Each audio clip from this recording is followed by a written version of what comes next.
NyynewsTV. This is New York. Yankee sports talk. Swinging for the fences, knock it out the park. This is New York. Yankee sports talk. Christian and Chris, of course SGR. This is New York. Yankee sports talk, homie. New York. Yankee sports talk. Record, rain or shine. Grab your shades and umbrellas. NyynewsTV. You're hanging with the fellas.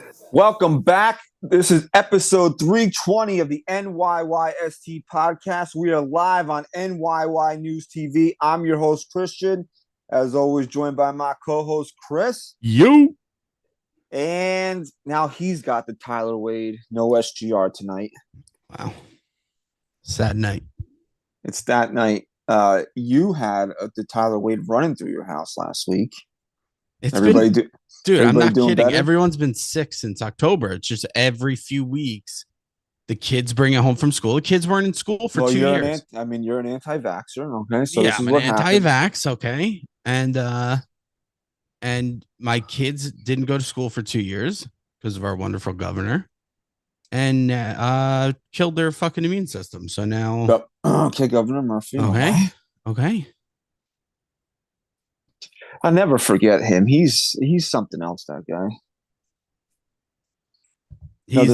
He's just not only an awful, he's not just an awful governor. He just is creepy. Like, even like putting politics aside, is it the teeth? I don't know, man. I don't know what it is. He's just a creepy individual. Well, if you take COVID away, because you can't, everybody that governed during this time period has COVID on their ledger, right? His big thing that he did was bag plastic bags. He banned plastic bags. Awful. Like, out of everything he's done, other than masking my fucking kids, I gotta say the bags are just, I can't get over it. What has that really done for us? I can't get past it, man. I don't want to. Don't get me started, bro. Please. Please. I'm somebody that works in grocery stores, okay? So this affects me more than it affects you. Like, okay, I'm going to go home today. I got to go pick up something. And, you never just pick up one thing. I'm walking out like this all the time. It's crazy, man. Fucking And jerk then they off. want you to bring your own bag. I mean, it's crazy. Okay. So we got a lot to talk about this week. The Yankees are in camp right now. So I believe the first game is Saturday, but you won't be able to watch it. It all happened so quick. Why wouldn't I be able to watch it? No, none of us will. Oh, it's not televised. No, it is televised. Or it's Sunday. I think it's Sunday is the first game. That'll be on Yes. Okay, why wouldn't any of us be able to? No, we can just 6 hours later. Oh, why? Because they think covering the Nets is more important. Yeah. Talk about I feel like New York just has the bug right now of just teams and organizations that can't get their shit together.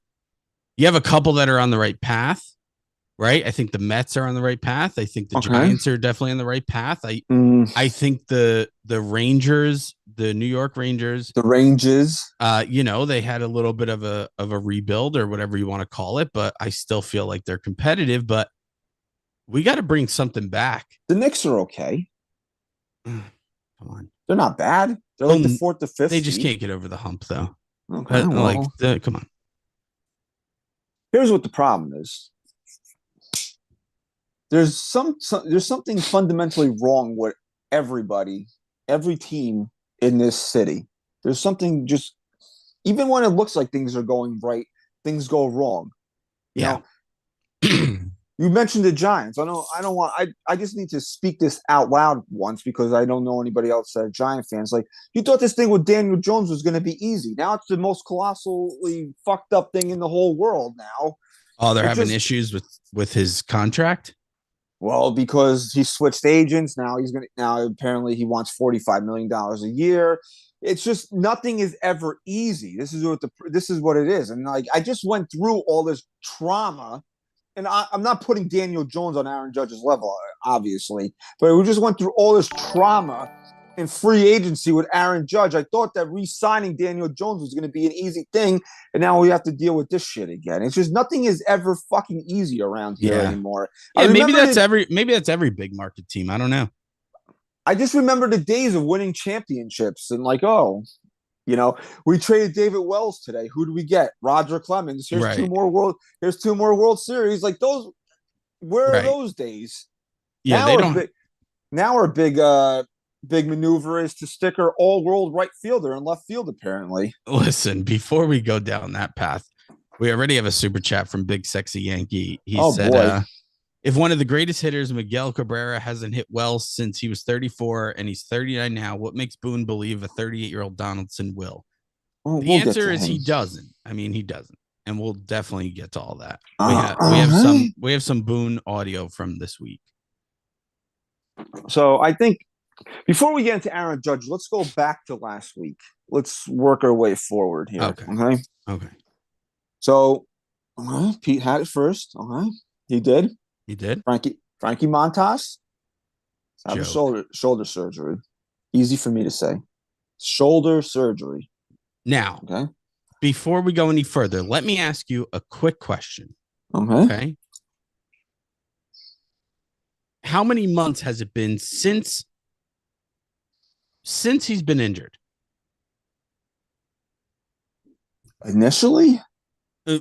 How many months has it been since he initially went on the IL with the Yankees?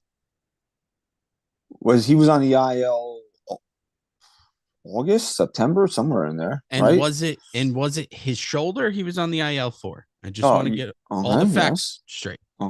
Okay. It's now what? What month are we in? We're going into what month? March. Okay. And when does the season start? In March. Well, at the very end of March, right? Yes. And how many months is he going to miss from this surgery? All of them, but the Yankees are going to tell you that he is optimistically going to be back at the tail end of the second half of the season. Okay, so let's just, for argument's sake right now, because the Yankees want to, tout that right now. for argument's sake, let's just assume that's true, which it's not. If he got the surgery, maybe, if they knew, like, who's it on here? Why is it so many months later that he all of a sudden needs surgery? Well, I know you don't remember this because you got punched in the face while we were arguing about it, but this is I remember this. what they kind of did with Luis Severino, right? Well, it's kind of what I was going back to. I mean, why does this happen? Look, everyone in every organization is going to make mistakes throughout life, and mistakes are fine so long as you learn from them. And I just feel like the biggest frustration that I have with the Yankees, beyond everything Cashman's done and all that shit, is that they just don't seem to learn from their mistakes. They just don't seem to be proactive. They seem to constantly be reactive to everything. And I just don't understand it. And maybe I'm ignorant to it. Maybe I don't know the full process. Maybe, I mean, obviously people want to avoid surgery at all costs, right? But I mean, we're talking about a guy here who, it's your job. It's the Yankees' job to make him look good to us at this point.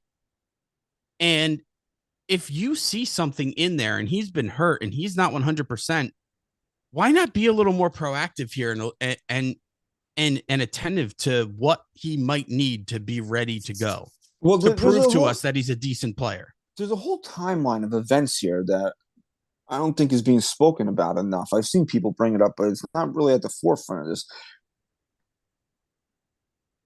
Okay, the trade is made. And then we know he's hurt at the time of the trade because his initial start, he was limited, blah, blah, blah. And then he got hurt while he was here, IL stint. Okay. So now you have all this time that passes. And whenever it was, I don't remember, my life has been upside down since November. So I don't remember exact things anymore. Okay. Just being honest with everybody. When the non-tendering process goes, or the tendering process, arbitration, whatever you want to call it, goes through, the Yankees have to make a decision on Frankie Montas, which they did. They offered him, and he accepted. I believe it was $8 million, which I think at the time we're all saying, hey, if this guy's going to be your 5, he's healthy, makes a lot of sense, right? Right. Then the news comes out a couple of weeks later. Oh, well, Frankie Montas is behind schedule, shoulder, blah, blah, blah. He's going to miss the first month of the season. Then it comes out that he's going to have surgery. He's going to miss the entire – I'll believe it when I see it. He's going to miss the entire season. What did the Yankees know when they offered Frankie Montas that contract? Yeah, I mean, it's a great question that we'll probably never know, because we'll never know for sure, because this team has progressively gotten less transparent. What did the Yankees know when they made the trade for him? That he obviously that he had a bum shoulder. I mean, what did the Yankees doctors see that said, okay, well, yeah, we're going to take him on right now. He's hurt, but this is not going to be a problem for the next year and a half, which clearly now it is. They saw? You know what they saw? The general manager botching the guy they should have gotten and having to make up for that. But no, this is way worse. This is worse than doing nothing. I didn't like the trade for Frankie Montas, and I think I'm pretty much on record here. If somebody wants to pull receipts, go right ahead. I didn't like the trade. I thought, yeah, sure, Frankie Montas, but I didn't like settling for Frankie Montas. That was not me. That's not something I wanted to do. The Yankees did it, and now we could see what a failure it's been. Like I said last week, I can't yell and scream about Brian Cashman anymore. It's just, I'm done. It is what it is. He's here. But you have to look at things now as, can we trust this guy to make the proper maneuvers? And I looked at it. If you look at the last 2 years, and I'm going to say this, take Anthony Rizzo out of the equation, because I think he's worked, right? Would you not say Anthony Rizzo's worked here? Yes. Rizzo was a great move. Outside of that, and I'm going to also say this, ignore Holmes, ignore Peralta, and I'll tell you why in a minute. Give me the trade that Brian Cashman has made that has worked out for the Yankees. And I know I'm taking out all the good ones, but I'm going to explain Holmes and Peralta in a second. Name me the trade, and he's made a lot of what you would call major deals in that. Joey Gallo, IKF, Donaldson, Montas, they're there. What's the one that's worked out? Would you say Benintendi is a fluke thing? It didn't work out because of a fluke injury. I don't take that away from Cashman. That's one that I don't think he should be knocked for. But look at Scott Efros. The guy needed Tommy John surgery. Yeah. You know, you could say, well, that's a fluke thing, but is it though? When that type of stuff continually happens to the Yankees, I'm not saying they knew. Maybe they didn't know about Efros potentially needing something like that, but it just goes along that track record with them now. But you look at Joey Gallo. Hey, listen, I wanted Joey Gallo. I'm not gonna lie to you and tell you that I didn't, but I'm not privy to the information the Yankees have, where the Yankees were told, hey, this guy doesn't have the heart for New York. He's not built for New York. And Brian Cashman was like, beep, bop, boop, bop, beep. This is just a computer. Doot, doot, doot, boop, bop. Right? And traded for the guy, and it was a colossal failure, right? Okay? We all know, we've talked about IKF. We talked about the Donaldson deal. We talked about Montas ad nauseum. What has he done? Did you say Trevino? Well, there you go. That's a great point. And I had a whole thread about this on Twitter during the week. And people were like, well, what about Trevino? What about Trevino? Well, yeah. Platinum glove catcher, right? All-star. Well, you would say that was a great trade. Brought him in here. He was nothing more than a backup. Became an all-star. Right. In a vacuum, great trade. Why is Jose Trevino a New York Yankee? Because the guy that our GM thought was the answer doesn't exist. You can show me all the videos you want of him, but until he puts on the pinstripes and takes an at bat, to me, he doesn't exist. So Ben Rortvedt was this is what a lot of people don't know. Ben Rortvedt was part of the IKF and Donaldson trade. He was the catcher that Brian Cashman wanted to platoon with Kyle Higashioka. Problem was, he traded for him while he was hurt. Where have we heard that one before, Chris? Ben Rortvedt, who, believe it or not, the Cashman special, actually got called up at some point in 2022. I believe he was on the bench at some point, and then went back down to Scranton. So I do believe he exists, although I personally cannot verify this. But the guy you traded for couldn't make the club because he was hurt. You had to go out there and get Jose Trevino. It turned out to be dumb luck that the Yankees got a player as good as Trevino, but that was not the plan, right? So why could you say that's a good trade that Cashman made? He made that out of pure desperation. And here's how I think of things too, right? You have to think of things in the eyes of the GM. So given all the facts that we have, you can't tell me with a straight face that Cashman sat there and said, this is our guy. I'm actually glad Benny got hurt here, because I think Trevino is going to be a platinum Gold Glove winner. Because you would have went out and got him. And he's going to be great. You wouldn't have waited till a week before the season started. So does he get credit for facing adversity and figuring that out? Yeah, you have to give him credit. That's only fair. But I'm not going to praise him for it. I'm not going to put that on his ledger of, I'm not going to put that as part of the pile of evidence I have that he's a good, competent GM right now. I'm just not. And the reason, and here, we'll go back to this. Why did I take away Holmes and Wandy Peralta? What was the risk involved in that? None. So Brian Cashman, to his credit, is good at those types of deals where there is absolutely no risk involved for the Yankees. Wandy Peralta has balls of steel. I love Wandy Peralta, okay? Great trade. No risk involved. You traded Mike Tauchman for him. Wandy fails is a nothing 4+ ERA reliever. Who cares? You traded Mike Tauchman for him. Clay Holmes, the Yankees saw something in him. And if he turns out to be the Clay Holmes of the first half, and it is our closer for the next 2-3 years, and is a top closer in this sport, hey, credit to Brian Cashman. But you traded two guys you had no use for, and I forget the other guy's name, in Hoy Park. That's nothing. You had no risk involved. So when there's no risk involved, it's just like when the Yankees traded for Gio Urshela for a used Hyundai, right? And Gio Urshela turned out to be a really good baseball player. No risk involved. Same thing with Luke Voigt. They traded for Jason Shreve. They got a starting first baseman for a year. No risk involved, right? Yeah, yeah. Those are the moves that Cashman is good at, and that is okay if you're the general manager of the Pirates, of the Reds, of the Royals. It's not okay when you're the manager of the Yankees and you need to and have to make big time trades. And he's failed at that time and time again over the last couple of years.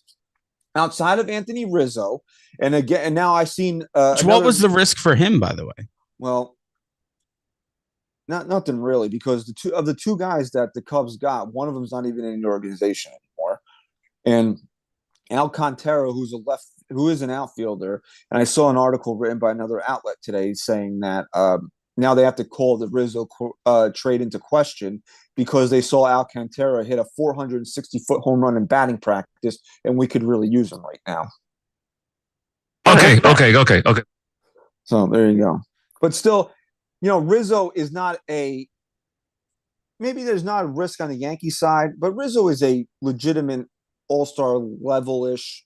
Well, I think the context of the trade deadline, they needed some reinforcements, and it was a good move.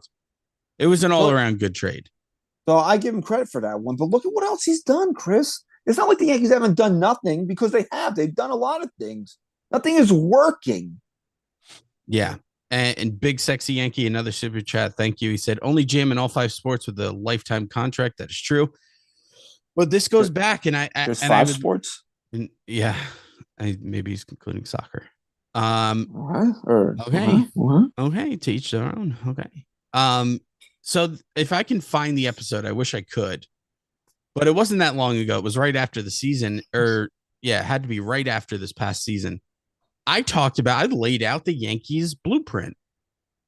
And that blueprint is the same thing over and over again. And it's kind of coming to fruition now, and it's being exposed, is that the Yankees, their game plan is be good enough, be relevant, put people in the seats. We know they always will. And that's the obvious part, right? But the underlying issue is not that they don't spend money. It's that we have a GM who doesn't know how to spend it, which we all know. But the underlying part, the part that people hadn't realized maybe until now, that I said months ago, is that the other part of the equation is when we are going to make trades, there will not be a risk involved, because we will not jeopardize this game plan moving forward just to win right now. So long as they have the guys that they think they need in place. I don't know if I agree with that. Why? Because the Yankees have made trades for win now. You don't think Frankie Montas is a win now trade? No. What do you mean no? No, the win now trade was Castillo, dude. Don't even give me that shit. The win now trade was Castillo. Wait. No, I agree. Castillo's the guy, but you don't. That's not for the future. Brian Cashman made that deal in mind to win now. Okay, fine, but it's still the wrong move. Right, I agree with that. If he truly was doing it to win now, the move wouldn't have been Frankie Montas. No, that I agree with. If you're saying so, that's my point. Yes, okay, that I agree with. That's my point, because the win now guy, Castillo, would have done what if we didn't win with him? What would it have done? Jeopardize the future. And guess what? Here's the worst part of the whole game plan, is that they jeopardize their own future, because, again, for the 100th time, when they do hang on to these prospects, when they do keep the guys that they won't get rid of for the win now guys like Castillo, do they even come to fruition? Do they even show up and play like we expected them to play? Well, this has not worked out for them recently. Right. So it's almost like a loop. It's like a feedback loop of just the same shit over and over and over again. So we asked the fans to vote on what trade was the worst one by Brian Cashman. We had a lot of polls this week. Okay. Frankie Montas or the Donaldson IKF trade, and the fans voted 54% for Frankie Montas. That was the worst trade that Brian Cashman made. That was a tight race. Would you agree? Yeah, I'd have to agree. I'd have to agree too. Because I'd have to say this. As much as I hate IKF being the solution last year, offensively, he wasn't terrible. And in my opinion, he's just played out of position. I think he was terrible at shortstop. They tried to gaslight us all year and tell us he was one of the best. He was one of the worst. And Donaldson, on the flip side of that, didn't exist offensively, but he was great at third. So at least we got something there. So I was watching this video today of a little highlight video of some guys in the cage, and Wash Donaldson was in the video. And I'm watching him hit. And this is me, okay? I had 9 innings in varsity baseball, 9, enough to earn a letter. So what do I know, right? Okay. But he drops his hands, goes back. I forget. But he's got 2 maneuvers back. It's either back down or down back. I watched it 100 times now. I can't remember. But he's got 2 moves with his hands before his hands get in the hitting zone. Yeah. Maybe that worked for him in his prime when he had bat speed, but he can't catch up to fastballs anymore. Yeah. So he needs to be a lot quicker to the baseball. Yeah. And does he have a big step? I can't remember. I don't think it's big. Because a lot of time it's that step too. But you're right. I mean, it shouldn't be us saying this shit. You got to simplify things. If I see that, I saw that in a 2-second video. I saw that. Where are the Yankee coaches? Where's somebody telling him, "Hey, listen, you got to be a lot quicker to the ball here. All this maneuvering, bro. You got to get a lot quicker, and you got to get your bat into the hitting zone a lot faster." Look, I don't want him here. I pretty much said that numerous times to call the guy Wash Donaldson. Why would I want to keep a guy around that I refer to in that? But if he's going to be here, I want him to be good. Yeah, of course. Why isn't nobody looking at that and saying, "Hey, you know what, bro? You gotta fix your swing a little bit. I know you're a former MVP, all these accolades, blah, blah, blah, but you suck right now. And if you continue to have this type of movement in your hands, you're going to be terrible again this year." It's probably a little more difficult with a guy who's 38 years old and been in the league for so long and had good success. Get him out there. I'm not saying it's him being stubborn. Maybe he's not, but at the end of the day, I feel it comes down to the player. What is the likelihood the Yankees have said anything to him about this? Probably not good. It's probably pretty low. Okay, that's my point. So if I don't even know who the hitting coach is this year. Didn't they fire Marcus Timms? Yeah. I don't even know who the hell it is. I mean, I should know that, right? I think that's something that we should know. Let's look that up. Well, you know what it is? The Yankees have like 10 different hitting coaches now. Yeah, but they have a main one. They hired him last year. He was there all last year. Dylan Lawson. All right. Yeah. Okay. Yeah, he sounds good. If he brings that to Donaldson's attention, and Donaldson tells him, "I'm a former MVP, bro," and he continues to do that shit, then that's on him. But what do you think? What do you think, Aaron Boone? You think Aaron Boone actually had that conversation with Wash Donaldson? Be like, "Listen, simplify your hands a little bit here." You think he had that conversation with him? Maybe. I mean, there's a lot of shit to take into account too. I mean, I'm not giving the Yankees the benefit of the doubt. Switching his hands at this point in his career could really fuck him up even more than he's been. But it's worth a shot. I mean, how much work? Right. It's worth a shot. You got to change something up. You can't look lost on the fact. It's not just his timing, though. It's everything, because how many fastballs down the plate did he take? I mean, it's just everything. It's his whole approach that needs to change. Big sexy Yankee, real quick. Thanks for another super chat. Being swept at home by the Astros. It's like it hasn't affected Cashman at all. You don't see him at least trying for a trade for a left fielder. Well, it's part of the gaslighting, right? He had the money to get Rodon, which we were all excited for. The owner stepped in and had the money to pay for Judge, and we were all happy and whatnot. And then, Cashman took back over and was tasked with, making a couple trades here to really solidify this team. And once again, failed to do anything. Well, I think he was. I'm going to play devil's advocate a little bit here. I think he was involved in Brian Reynolds trades and trade talks for him. But are you trading two of your top three prospects for Brian Reynolds? This No, is what we look, talked we about. have to be realistic. And I know we said this a couple weeks ago. As much as I knock Cashman for not trading the big prospects for the guys that I think can put us over the top to win, like a Castillo last year, I also I'm not going to rip him for holding on to them and refusing a trade for a guy that, yeah, would make this team better and, yeah, would get Aaron Hicks the hell out of here, but isn't. I'd rather take the risk. It's all risk reward, man. I'd rather take the risk and see what Volpe and whoever else and Dominguez have, whoever else they wanted have, than to say we need Reynolds here right now because he's going to make us a World Series contender.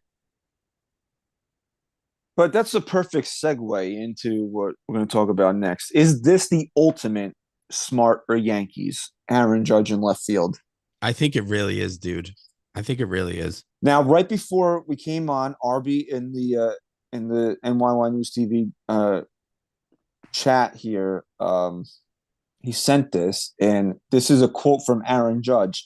I did mention it to them about if we need to get Big G in right field at Yankee Stadium, put me in left. I don't mind it. I don't mind switching around so we can have me, Bader, and Big G out there. We'll get some reps hopefully in spring, and we'll get comfortable out there.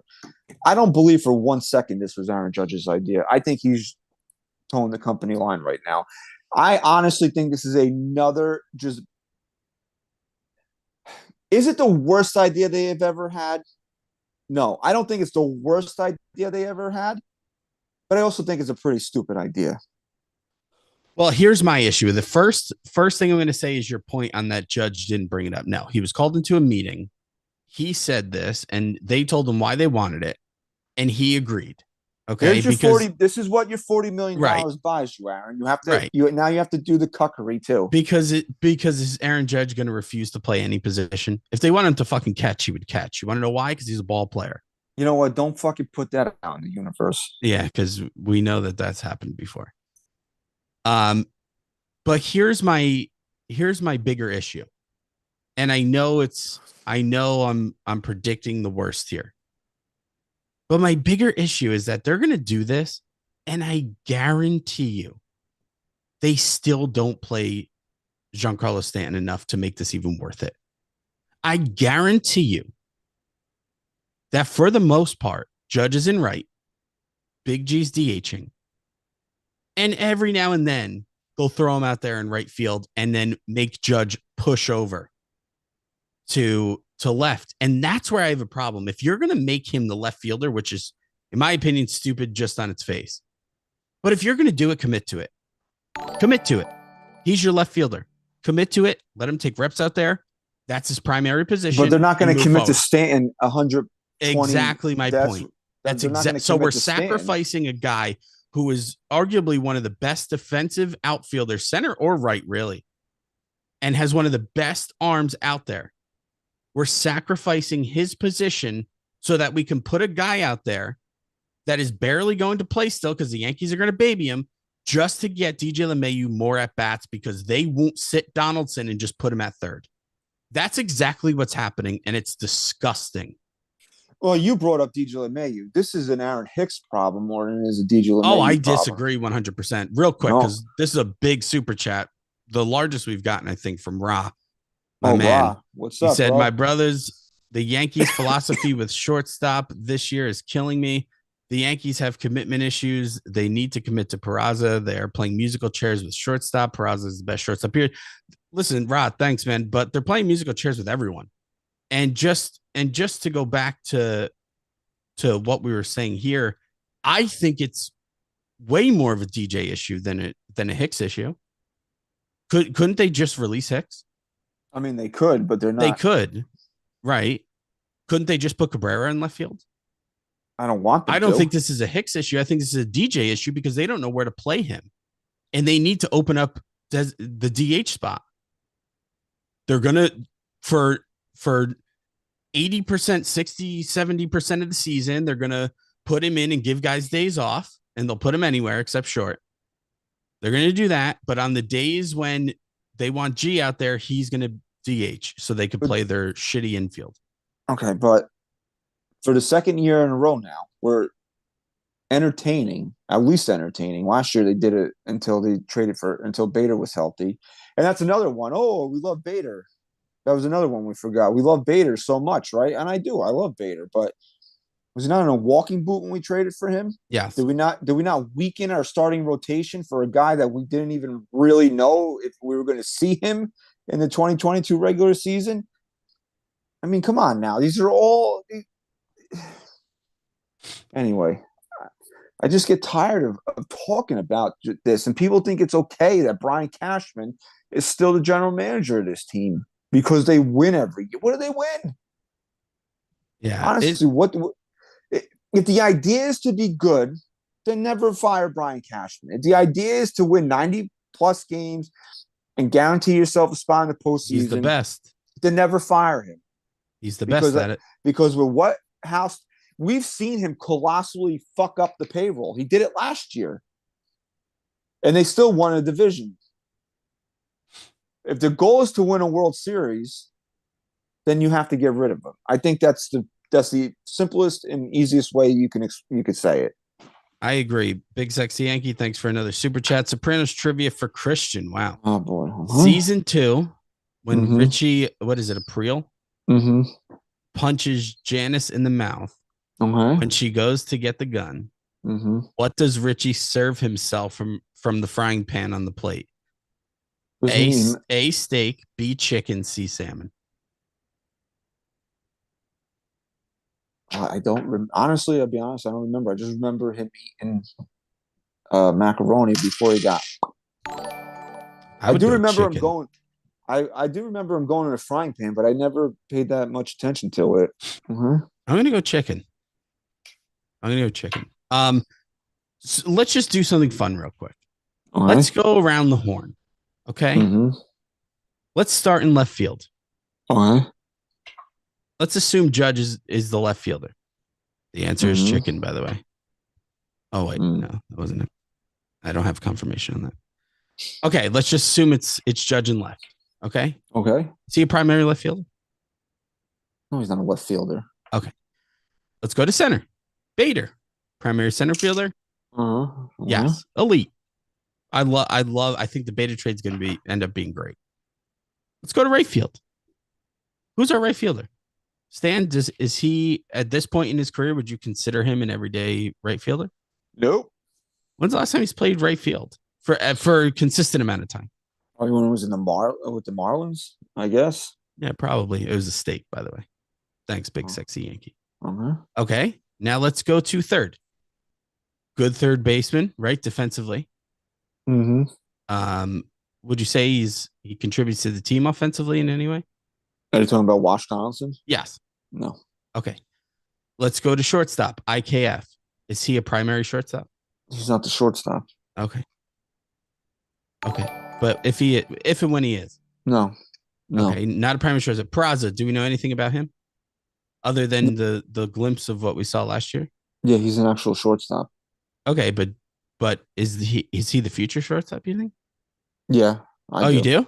Yeah. Oh, okay. You don't think they're going to move him when Volpe comes up? No, I think their prized possession. I honestly think.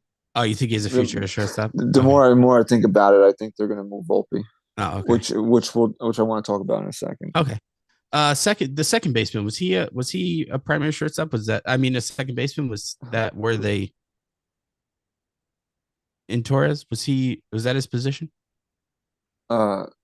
He was a shortstop, right? Didn't they play him at shortstop for a while? And then how'd that work? And then they moved him back. Okay. Okay, now we have Rizzo. Great. Hurt all the time. What about our catcher? Was he supposed to be a guy that was there? Oh, Higgy? Yeah, they love Higgy. My boy Trevino. No, I mean, everywhere you go in this field, it's just something. You can say something. Now you're the one guy that you didn't have anything to say about, and Aaron Judge, you're going to fuck with that now. Well, that's the point. You want to say, can he play left field? Sure, I'm sure Aaron Judge can play left field. You said he was a great defensive center fielder. I personally disagree with that. I thought he was adequate. I thought he was good enough. He didn't grade out highly by defensive metrics in center field. And his you're going by metrics. No, but I'm just telling you, based on what I saw, can he play center field? Sure. Do I want him playing center field? No, I don't think that's his best position. I don't think he's great out there. I don't think he has a center fielder's arm. I think he has a right fielder's arm, which there are two different things. I think you weaken one of his strongest suits by playing him in center field. Okay. And you do that more than anywhere in left field. Okay. Really? That's my right. Am I wrong in saying that? No. Okay. Yanks fan 84. Thanks for the super chat. He said I was playing against the Yankees in the new MLB The Show tech test, and the computer had DJ playing third. So even the game knows Donaldson sucks. Yeah, that's a good one. Thank you. Okay. Okay. Yeah. So not Cashman's computers. That's the only thing that trumps Cashman's computers, his ego. So you have a guy that is legitimately one of the, if not, he's an elite. He is an elite right fielder. He's not elite anywhere else defensively. That's my opinion. Based on, I haven't seen him play left field, but I don't think he would be as good in left as he is in right. It's not that even about him being as good. It's about you're taking a position now, given the dimensions of Yankee Stadium, right? You're taking a position now that is completely different than the position that he became elite at. Now, you're also taking away the biggest threat that Judge has, and that's turning a double into a triple, or a little knock into right field with a guy on first who maybe gets a good start from him taking third instead of just staying at second base. Why are you I'm not saying G doesn't have the arm, but again, how many games has he played in right field since he came here? Why are we messing with it? Do you know how long it takes? Well, he played a lot of right field in 2018 when Judge broke his wrist, I would say. It was probably the last time he played significant time in Do you know how long it takes to just truly to become elite to a point where it's not just about your skill, it's about knowing your environment. That's what my point is, right? You have if you look at right field, if you say name all the Yankee question marks, you could have a laundry list of them. Why right field should not be one of them? Because you figure you have the best player in the world in his best position. Why would you deviate from that? Any smart, rational person, anybody running a baseball team that has any sense of brains would say to themselves, I have the best player in the world. This is his best position. Let's play him there. You know, it's like, okay, well, he's a 10 here, but he might be a 7 here.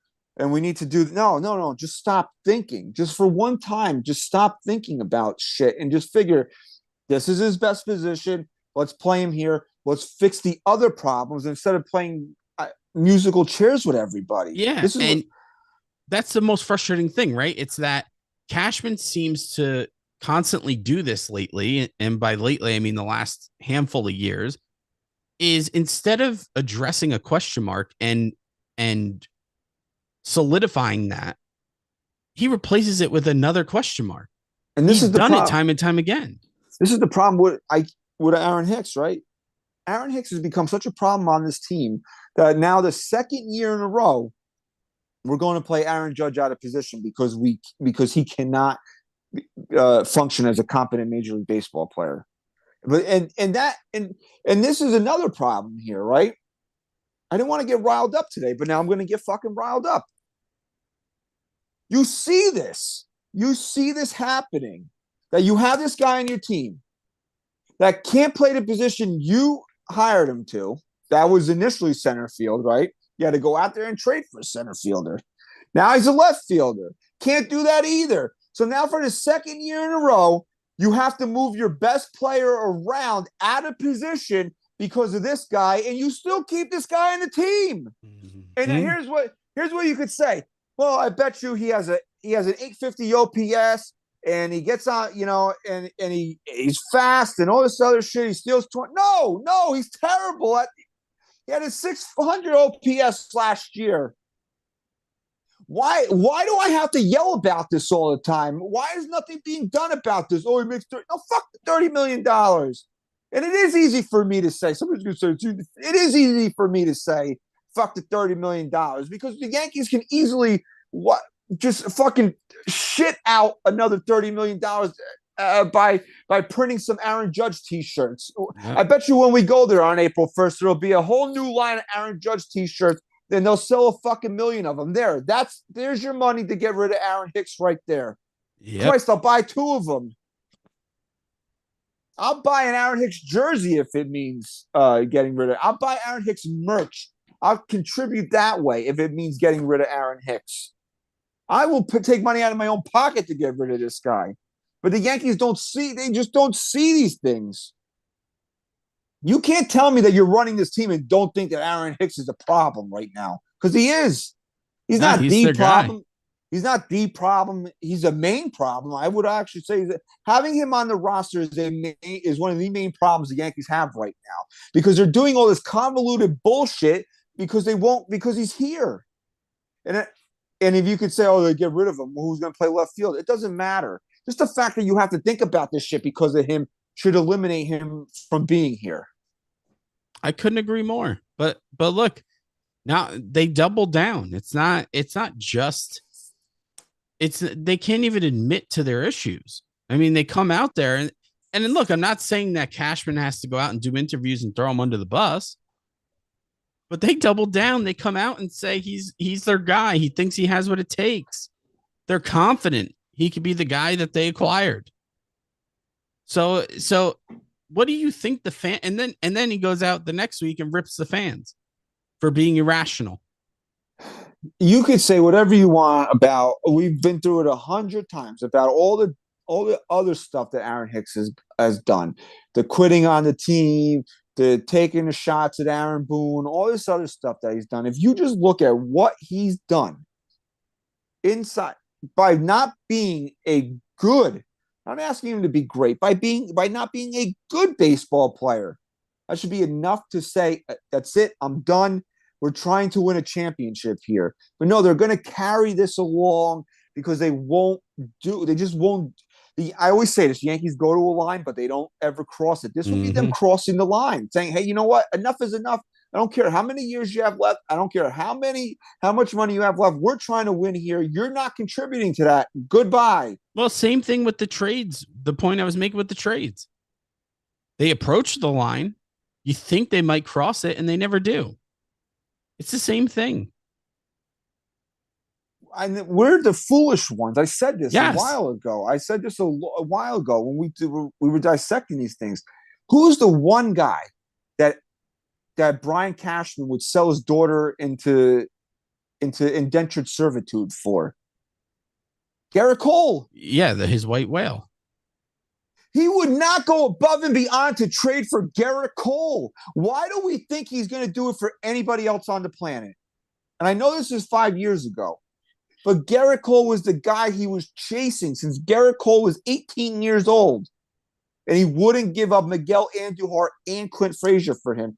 Both of the guys, by the way, he got nothing for. Absolutely nothing the Yankees got in return for Miguel Andujar and Clint Frazier. Would not give those guys up for Garrett Cole. So why do we now think he's going to go above and beyond for anybody else in Major League Baseball? This is right. Garrett Cole we're talking about. You're 100% right. So again, just look at the facts, people. I don't think we're being irrational in the way we speak about Brian Cashman. I say this all the time. I hope that every move Brian Cashman makes is a winner. I hope it's gold because I want more than anything. I want this team to win a World Series. I also have to be realistic about things. I have blind faith and I'm also realistic. My blind faith is that everything is just going to be fucking wonderful and they'll win the World Series. But realistically, you have to look at the way he operates now.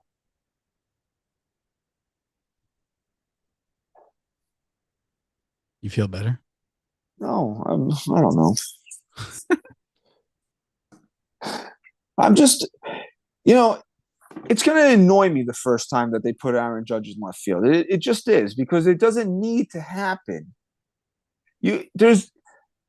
there's things that you could do. They don't have to be major blockbuster moves. You mean to tell me if you didn't offer something of decent relevance to the Twins for Kepler, you couldn't get him? Come on now. They don't really want him. They signed fucking Joey Gallo, for Christ's sake. They don't want fucking Max Kepler. Jurickson Profar's still out there. Is he great? Is he a needle mover? No, but he's somebody you can stick out there. He's not going to strike out a ton.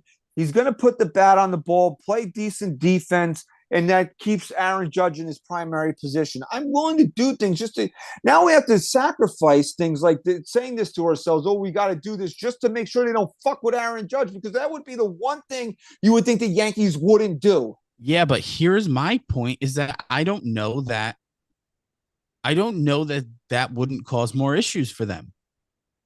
Because what are they going to do with DJ LeMahieu? That's a serious question.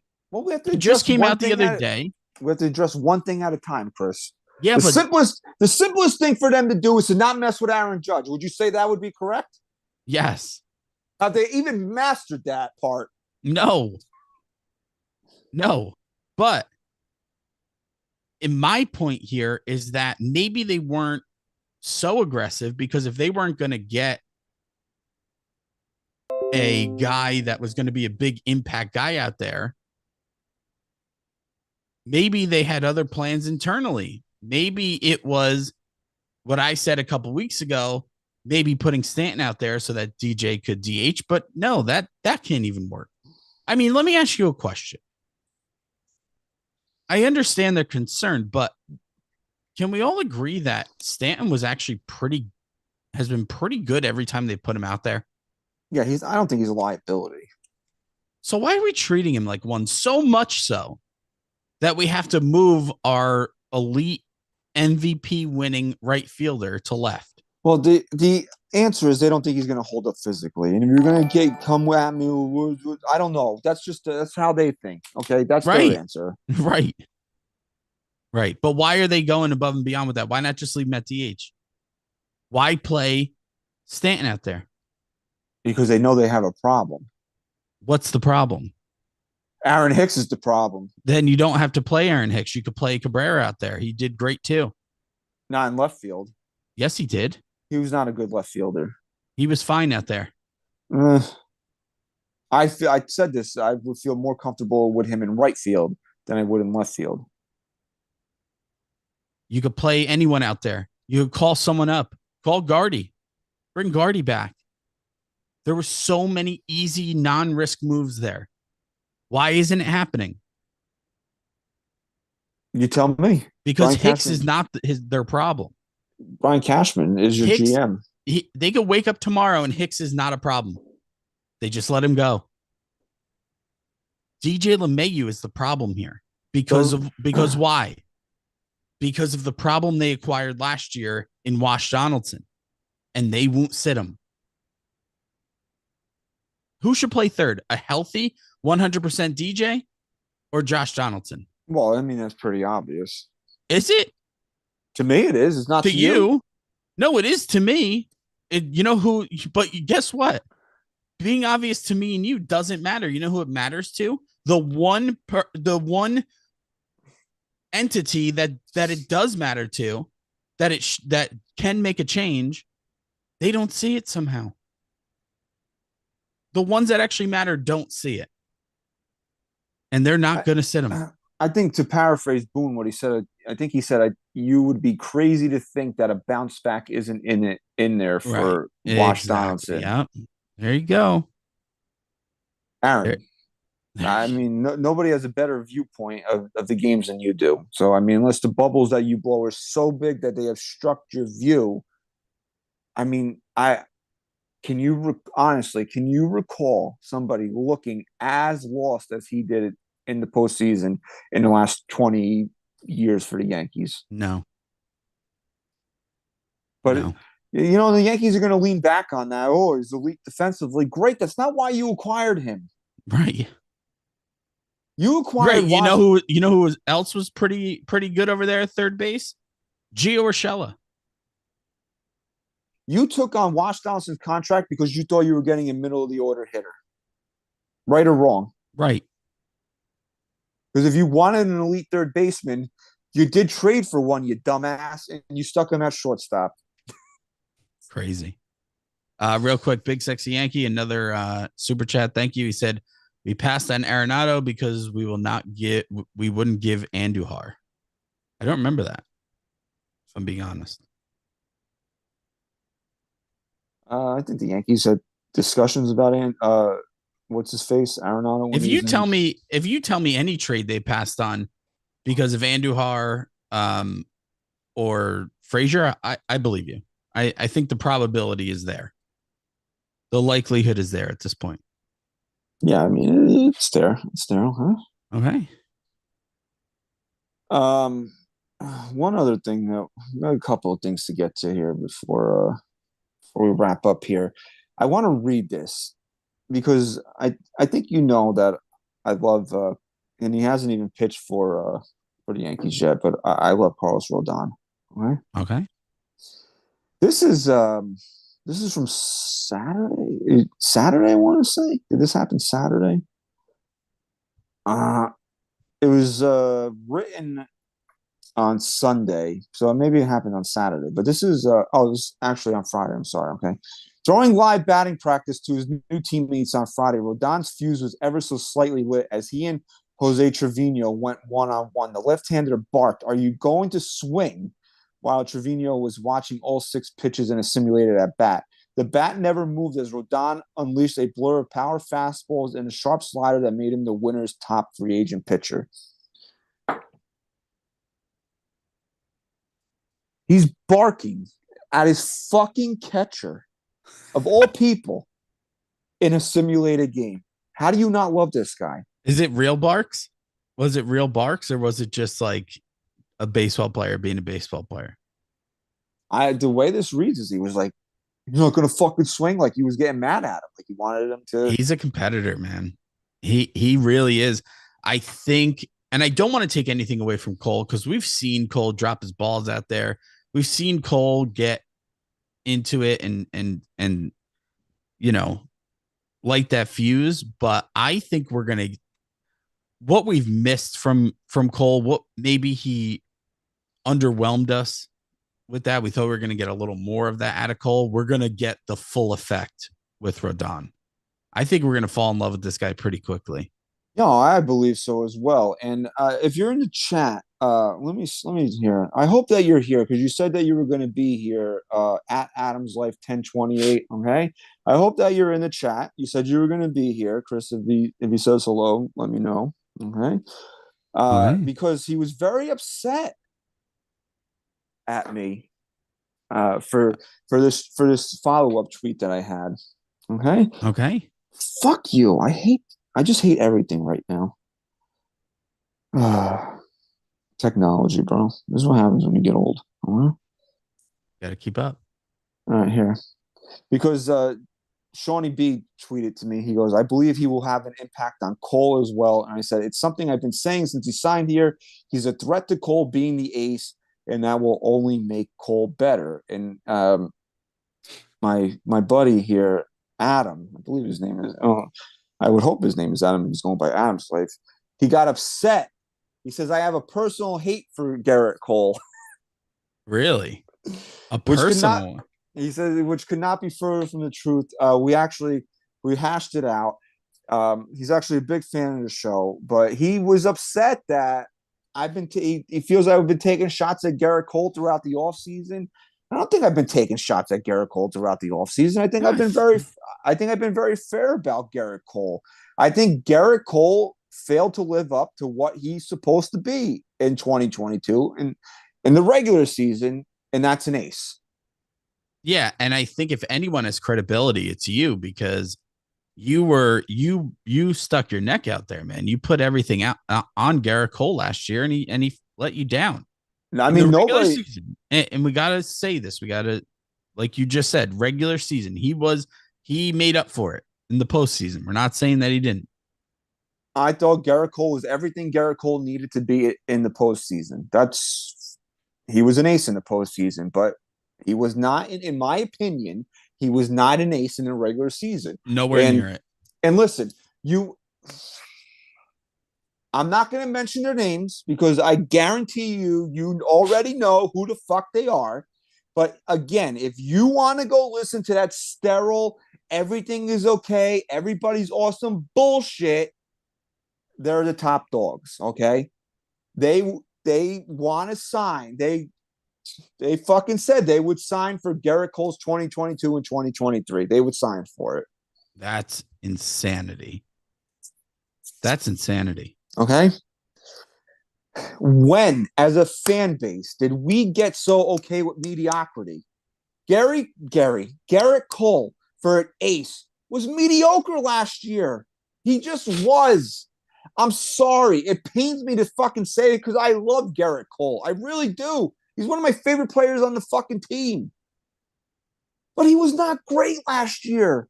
Garrett Cole is paid to be fucking great. Fact or fiction? Right? Right. Look, again, if you had a bunch of numbers up on a screen of 10 random pitchers and you saw Garrett Cole's numbers, you'd say that's a good pitcher right there. That's pretty good. That's a great season. But then when you find out it's Garrett Cole, who's supposed to be the ace of the staff, you go, whoa, maybe not. And we ran a poll, and I'll give you the results right now. Okay. I didn't actually check the final results. It was razor thin, bro. Razor thin. I don't even know if we had a true winner because it was 50-50 for the longest time. Okay. And I said, in your opinion, did Garrett Cole pitch like an ace in the 2022 regular season, and it finished 51% no? And here's closed. Here's somebody by the name of Tom. Okay, Tom. He's a Rangers fan. Hi, Tom. Okay. He says he is ranked in the top tier by most sites in 2022. What the fuck does that have to do with what I asked you? Do you think he pitched like an ace? No, people don't want to do that anymore, man. They want to be told what their opinion is. They want to be told that Garrett Cole was an ace. And Adam, my buddy Adam, dude, is sending me this chart. He tweeted to me like 9 times about who on this list would you want over Garrett Cole. I never said I wanted to get rid of Garrett Cole. I want Garrett Cole here. I don't regret the signing. I don't regret any of that. No. But he wasn't good last year. And when I say good, it's good in context of what he's supposed to be. When I look at an ace, Chris, you think an ace has a 3.50 ERA? Does that scream ace to you? No. It's got to be sub 3, at least 3.10 at the worst, right? 3.10 is the bottom line, would you say? Garrett Cole's job is to be the best pitcher here, and he didn't even do that last year. That's the least of what he should do is be the best pitcher on his own staff, and he wasn't even the best pitcher on his own staff right. last year. That's my point. He gave up, and look, he's a fly ball strikeout pitcher. We know that. They're going to give up home runs. But a lot of the times, Chris, did Garrett Cole give up home runs because he got beat by the batter or because he beat himself? Beat himself almost every single time. There was one instance, I can't put my finger on it. And it was Vlad Guerrero when Vlad Guerrero basically hit a ball at his fucking neck. It wasn't a bad pitch. And look, right away admitted it wasn't a bad pitch. I didn't think that Cole beat himself there. I think Vlad's just that good. But 99% of the time, he defeats himself. And I really think he took a big step forward in the postseason with that. And I think that could go a long way. And here's just real quick, just to reiterate your point, not only did he take the big step, but now he does have a little fire under his ass because of Rodon being here. Right. And this is when I say a threat to Garrett Cole. Not because I think Garrett Cole's bad or I don't want him here or I want Carlos Rodon to be the ace of the Yankees. We love Nestor, right? Can Nestor Cortez really threaten Garrett Cole to be the ace of the Yankees? No, because he just doesn't have the. He doesn't have the. First of all, I think Nestor's a bulldog on the mound. I think that's fair to say, right? Yes. But I don't think he walks in there with his dick swinging saying, fuck you, I'm going to take over this team, right? Right. Carlos Rodon is saying that. And look, to be fair to Nestor, I don't think he wants that. I don't think he's here to be that. And he shouldn't have to be. But Carlos Rodon is walking in here. Oh, fuck yeah. Right. And I love the fact that now you have two alpha dogs at the top of this rotation that are going to push each other to be better. Yes. It's not a knock on Garrett Cole that when I say that I think Rodon will make him better. I think it's a good, healthy competition between two guys that want to be the best. Internal competition is always important. And I said this on last week's show. Like, I kind of hope that they don't like each other at first and they have this little underlying tension between the two of them that will only kind of push them each a little bit further. Yeah, screw it. Take advantage of it. Honestly. I never look. The fact that somebody would think that I hate Garrett Cole, I don't hate Garrett Cole. Like, I don't want Garrett Cole to fail. Shit, I don't even players that I truly don't like Aaron Hicks and Wash Donaldson, I don't even want them to fail. No, because they're going to be here. We're fans of the team before anything else. So I want everybody on the Yankees to succeed, whether I like them or not. Especially one of my personal favorite players. I just don't think that Garrett Cole was that good last year, and I don't think. And anybody that's offended by that, I think you need to really look at how he pitched last year. If you take away, I know that was a big. If you take away the Detroit start, he pitched to a 3.3 ERA. Well, guess what? You can't take away the Detroit start, and a 3.3 ERA is still not that good for an ace. I'm sorry, it's just not. Which he had what, a 3.30 the year before, which was kind of a letdown. Also, I mean, he's got to be better. And at the end of the day, here's the point that I always make. If you ask Garrett Cole himself, he will tell you the same thing. He's not going to sit there and say he was great last year. He's going to sit there and tell you that he's got to be much better. He's here to be much better. Here's the way I look at it, right? Do I want any Yankee pitcher to give up a lot of runs? No. But if, like, let's say last year Jameson Taillon gave up a 4 spot, okay, I'm upset at the fact that he's not pitching well, but I don't feel like somebody punched me in the fucking gut. Right. When a third run crosses the plate and Garrett Cole is starting, I feel like somebody punched me in the stomach. Yes, agreed. And that is what I mean by being an ace. I expect elite level pitching every time he goes. I know it's unrealistic to expect it, but I just expect that. And too many times last year, we were let down by him. Yep. And I'm sorry, like, if you're okay with being okay, then that's you. That's not me. That's not the way I like. Here, I'll put this into a perfect context right here, right? If Aaron Judge goes out there this year and hits 270, 28 home runs, drives in 80 runs, would you call that on its own? Would you call that a bad season? On its own, in a vacuum? Yeah. No.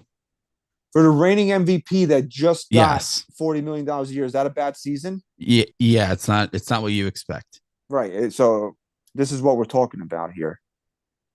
There's certain guys that have a certain level of expectation. There's certain guys that have to be better and better by a lot than everybody else. And there's right now, there's two guys on this team that fit that bill, and that's Aaron Judge and that's fucking Garrett Cole. Yeah. And there's Rodon is probably right underneath there. But there's two guys out there that have to be the very best, and they have to be the very best more often than they're not. And that's Judge and Cole. And then when they fall short of that, it's disappointing for us as fans, and it should be disappointing for the team. And the team can't get to where they need to go when those two guys aren't as good as they can be. So it's not a knock on Garrett Cole. So just a couple of comments on that poll here, okay? Oh, hey. And honestly, dude, if you really think that it is okay that Garrett Cole goes out there and pitches to a 3.50 ERA again this year and gives it the most home runs in the league, you eat macaroni cooked in a toilet bowl. You absolutely do. Okay. So just a couple, because I when I promise people we read them, I like to come through on that promise. Okay. So this was razor thin, man. 51-49 fans said no, he did not pitch like an ace last year. Brad Jewis said the regular season he was hot and cold, too much shitting the bed in the regular season, but he finally showed up as an ace in the postseason. And then he goes too little, too late, in my opinion. I don't necessarily agree with that last statement, because anybody that's followed the show for a while now, especially towards the end of last year, we said, we got to a point where Garrett Cole said, Garrett Cole can go out here in September and run off 5 perfect games. It doesn't matter. What he does in the postseason now is what counts. Right.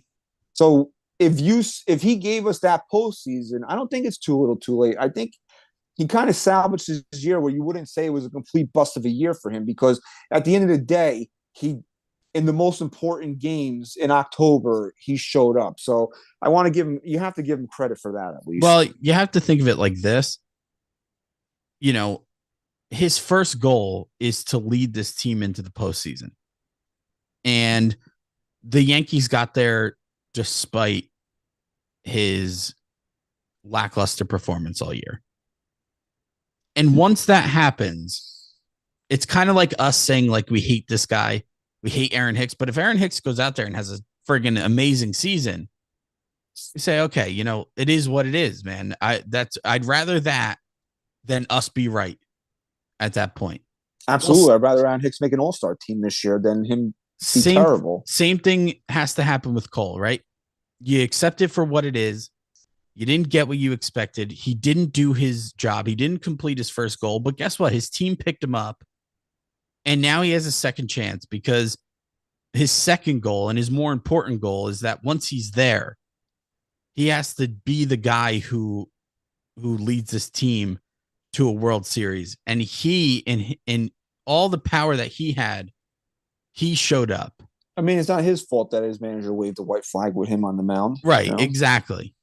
So in that sense, I get where Brad's coming from, but at the same time, you got to take things for what it is. We're mad at him for being bad in the regular season, but they still got there. They still got to the postseason. So you kind of have to take it for what it is, and then base your true feelings of him on when it came time to really show up. And he's one of the only guys that did. Would you do this trade? Okay. Alex Verdugo for Gleyber Torres. Oh, that's a twofold, because Verdugo's a good player and also he kills the Yankees. Maybe I would. Yeah. Oh, I'd do it in a heartbeat. Yeah. Alex Verdugo, I mean, this is what really swayed me on it, even though and then you could play the multi-Gold Glove award-winning second baseman at second base again. Yes, you can do that. Right. Verdugo struck out less than 100 times in 140-plus games last year. Yeah, I think that would make this team way better. He couldn't take his team picture with an iced grill in his mouth, though, like he did today. Yeah. So... before we wrap up the show, we do have a comment from Aaron Boone that and this is actually Aaron Boone. It's not a trick, guys. So, this is actual Aaron Boone audio. We do have to preface with that when we play real audio. Oh, let's tease real quick. I think next week, I haven't secured the audio yet, but I'm pretty sure we have a leaked voicemail from one Yankee to another. And I don't want to give too much away because I don't want to disappoint. But just be on the lookout for next episode. We've been having trouble getting that. You got it? Well, I have to make maybe 1 or 2 more calls. Okay. So, am I playing the Boone audio? You want to? No, I mean, just to put a bow on Cole and Rodon. I mean, look, man, like I said, these are 2 alpha dogs here. And I think anybody that thinks anything other than that is silly.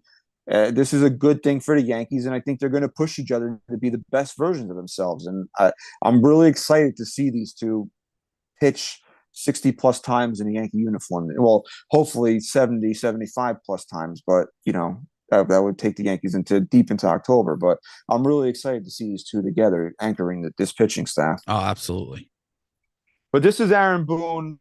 He was asked if he addressed the team when everybody reported to camp I think yesterday he was asked this. Okay, here's a quick clip. I think it's about 35 seconds or so. And did you address the team this morning? Did you have Aaron address the team this morning? And what was kind of the overall message? Yeah, I did. Just trying to set the tone and what our expectations are, and the kind of culture we want to have moving forward. I don't know. I kind of leave it at that. I probably spoke for about 15 minutes to the guys, but just trying to set the tone of, what our expectations and what we want to be moving forward. So I don't think he said anything really inflammatory there, but it's interesting that he said that he wants to set the tone of the expectations of what they are, of what this team is going forward. What exactly are your expectations? What exactly is this team's expectations? Do they expect to win the World Series?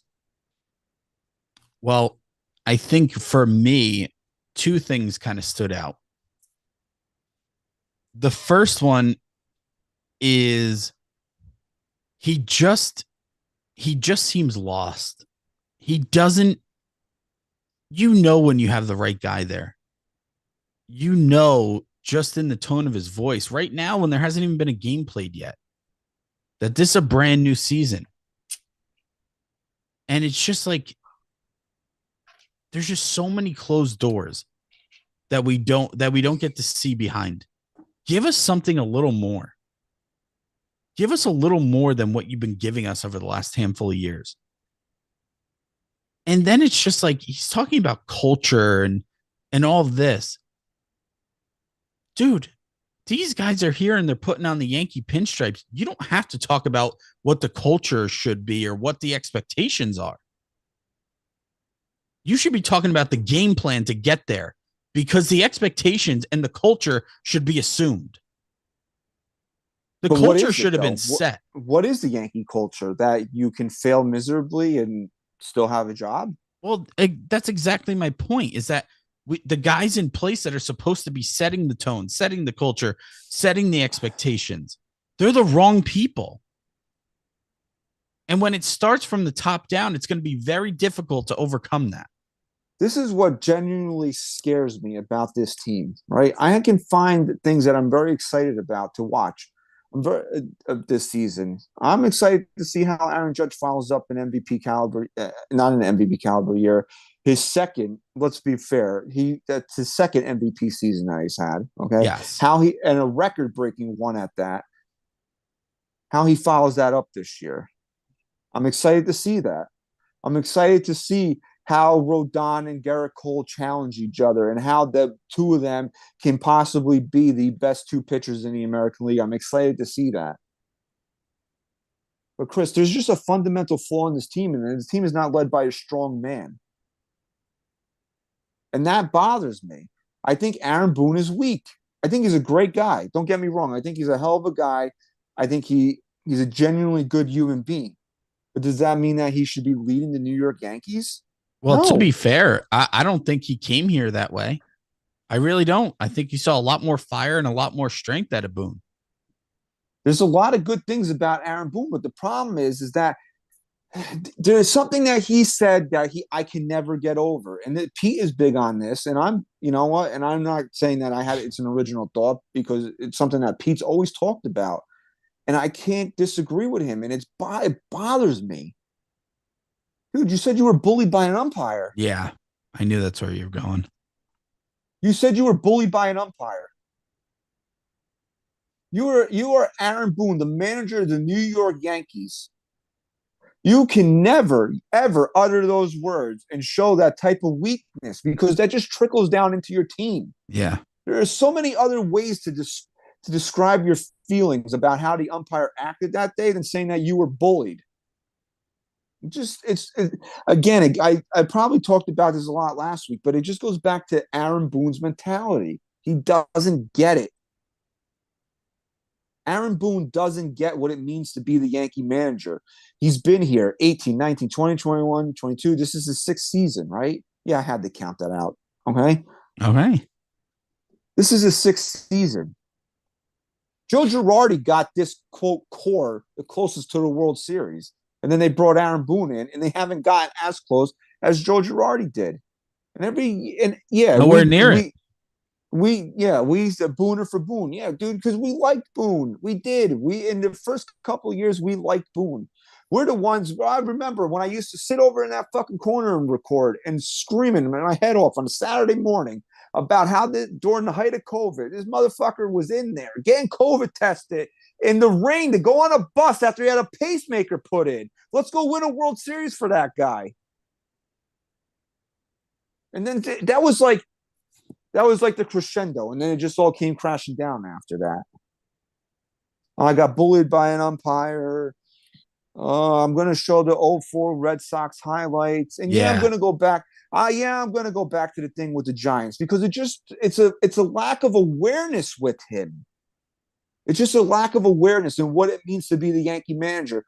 Yeah, I don't know if Joe Girardi or Joe Torre were fans of other football teams. I really don't. But if the Giants or Jets were playing their favorite team in a playoff game, would you ever think those words that Aaron Boone spoke would come out of either one of their mouths? No, I couldn't. Well, look, to be fair to Boone, when you have a general manager that has as much power as Brian Cashman has, your manager is only going to be as good as your general manager. Your manager's only going to be as good as he's allowed to be. Well, we all know that's the reason why Joe Girardi's not here is because, he couldn't pull the strings on Joe Girardi. It's just, and it's no excuse because man up. And you know what? And if it was that bad, don't take another contract. Move on. Right, be a man. Right, be your own person. If you're being suppressed that much, you can't make high six figures. Going back into a booth somewhere. So you can't live comfortably. Doing a couple of games a week. Right. For ESPN or Fox.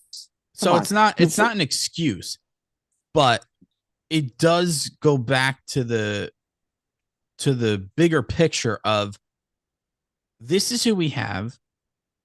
And so long as Brian Cashman is still at the top of this organization, we're just going to get the same thing over and over, whether it's Aaron Boone or someone else.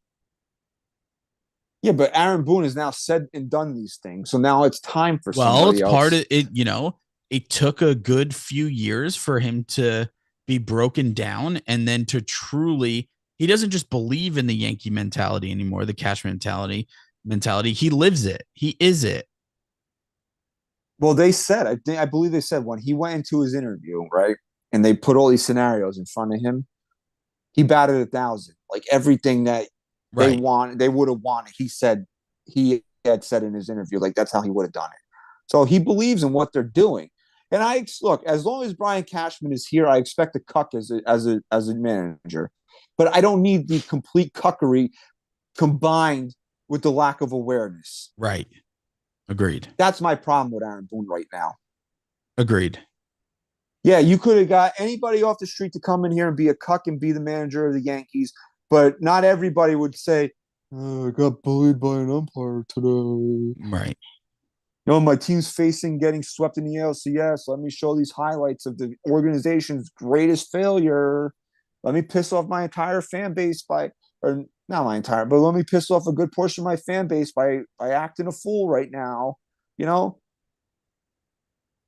And it's not even that too. Like I said this, I think Aaron Boone is a pretty solid manager April through September, where he has not grown, and where he needs to is in October.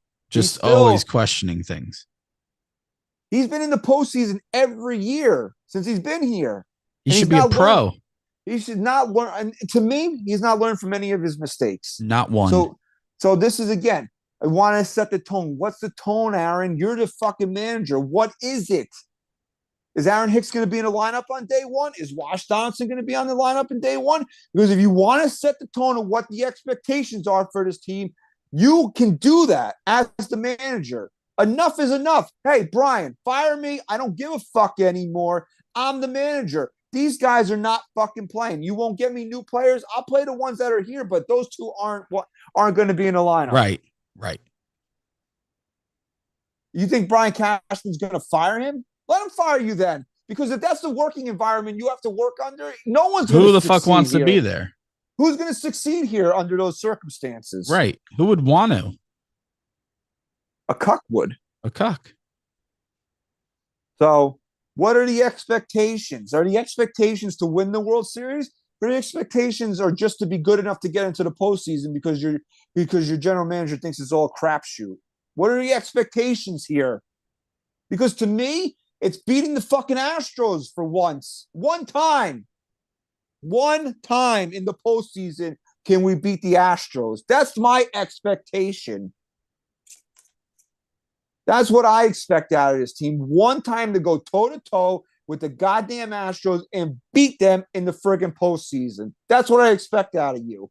I expect to at least be one of the final two teams standing in Major League Baseball this season. That's what I expect.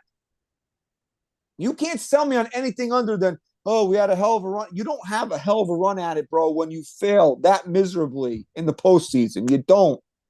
That's not what we come to expect as being Yankee fans. And I don't look, oh, you're spoiled. No, I'm not spoiled. I'm realistic, dude. The money, the resources that are put into this team, we should not have the type of failures that we have. Right. I like to look at things in a realistic prism sometimes. And I think it's the right way to be as fan. I always say you can have your blind hope that everything's going to work out. And I also think that you have to have this sense of realism. And the sense of realism is that when you have the prospects the Yankees have, and you have the money that the Yankees have, they should not be as far away from winning a championship. Couldn't agree more. You know, and people are like, oh, I read this the other day. The Yankees are a good, talented team. What are fans upset about? No one said the Yankees weren't a good, talented team. Nobody is sitting here telling you that. The Yankees are a good, talented team. In my estimation, they're going to win the fucking American League East this year. I know I was very down on them coming into the season last year. I'm much more higher on them coming into the season this year in terms of winning the division. For sure. Is that the goal, though? No. The goal is to be the American, at the very, very, very least, to be the American League champions. Right or wrong? At this point, man, I think it's just us being so desperate for some type of hardware. Yeah, fine. I'll take a pennant. We're going to get to the point where if we beat the Astros once in the fucking ALCS, we'll be happy about it. That's how much of a failure this team has been recently. That we look back at 2019 fondly because we took them to 6 games. Crazy. But hey, those are the expectations. That's the tone you need to set. Hey, you're a baseball guy, bro. Act like it. So, as we wrap up here, listen, April 1st is approaching very, very quickly. That second wave of tickets, there are a very, very limited number still available. So if you have not gotten your tickets to the event, April 1st in the Audi Club for the San Francisco Giants and the Yankees, 4:00 game, please do so. The link is pinned to our profile at NyynewsTV_podcast. Patreon, we have not plugged that in a while. I will be doing some Patreon soon. So if you have not become a patron, please do so. Go to patreon.com/NYYST. $5 a month will get you bonus content that you won't get anywhere else. I'm going to be bringing that back very, very shortly. Now the season's back to spring training anyway. There's going to be more to talk about. So Patreon will be back. So head over there. Follow us, as I said, on Twitter at NYYST_podcast. If you're still in the chat, please like this video and subscribe to NYY News TV. Hey, man, we're getting very, very close to 15K. If you haven't subscribed yet, let's go. We want to hit that number before the season starts. In Apple Podcasts, if you're listening there, please leave us a 5-star rating and review. We want to thank everybody that's listened and watched to episode 320 of the podcast. We love you guys. We want to thank you for your continued support. That's all I got. So, Chris, say goodbye. Before it hits the front